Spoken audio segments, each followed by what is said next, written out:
My question is for the Minister for Corrections. The recently released report Ending Strip Searching in Australian Prisons, co-authored by the Human Rights Law Centre, the formerly incarcerated Girls Justice Advocates Melbourne, and flat out calls for an end to strip searches in Australian prisons.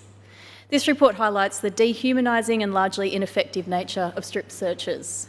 In one example, in the month of April 2022, 221 recorded strip searches were conducted on women at the Dame Phyllis Frost Centre, with 0 items found.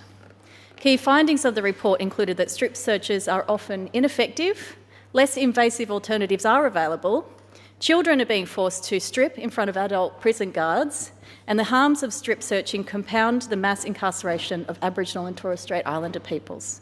So will the Minister read this report and listen to these calls to end strip searches in Victorian prisons?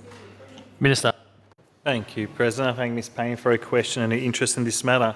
Our government is committed to keeping Victorians safe, and that means holding offenders to account while supporting them to find better pathways. That's why we invest in rehabilitation to reduce the risks of reoffending when people are back out into the community. And keeping contraband out of prisons is a critical part of maintaining a safe and secure environment, not only for staff or prisoners, but also visitors.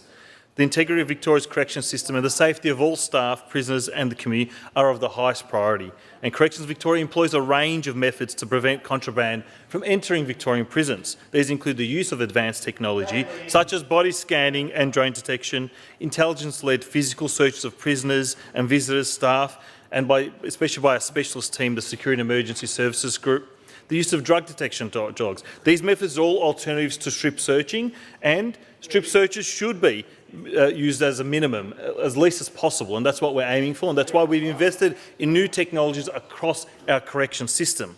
But this has shown that, and where we've invested in this technology, we have seen a reduction in strip searches. And Dame Phyllis Frost, as Ms Payne pointed, is an example, a women's prison where we've installed airport-style body scanners, and the number of strip searches has declined. But we need to be very clear here.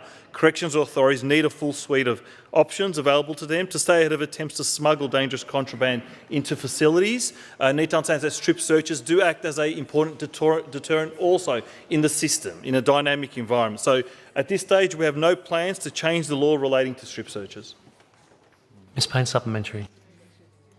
Thank you, President. And Minister, thank you for your response. My question was in regard to reading the report, so I hope that you do read the report. But by way of supplementary, the Ending Strip Searching in Australian Prisons report also recommends law reform to mandate the recording of searches of people in prison, with information to be published quarterly at minimum.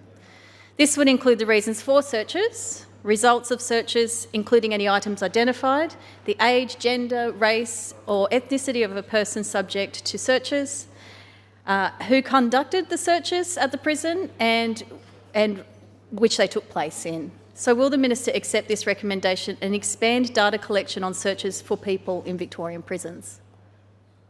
Minister.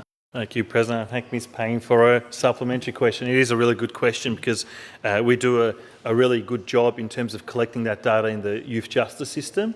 And as I've always said, there's a range of methods to prevent contraband from entering facilities, and strip searches should be used as a last resort. Understanding the adult correction system is a much larger system, and the collection and collation of that data is a bit more challenging for our teams. But I'm someone that always does focused on getting as much data as possible, and I'm happy to take that away and look at what is possible into the long term. But what I will say is, at the moment, strip searches still play an important role, and they're necessary at times. We want them to be kept to a minimum. That's why we've invested in new technologies across our prison system to avoid their use. But in terms of the collection and reporting and data, I'm happy to take that away and see what's possible.